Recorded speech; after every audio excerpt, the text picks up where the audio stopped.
از شما از ما در مورد تاثیر مواد شوینده روی ثبات رنگ فرش‌های آکروتکس سوال پرسیدین.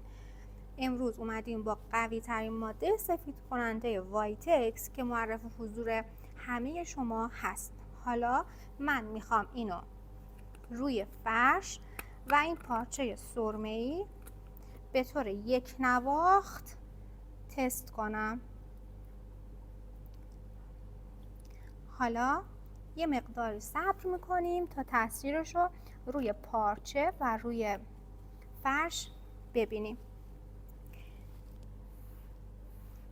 من حتی با این دستمال روی فرش میکشم و همینطور که میبینید کم کم پارچه داره تغییر میکنه، ولی فرش هیچ تأثیری روی رنگ ها نداره.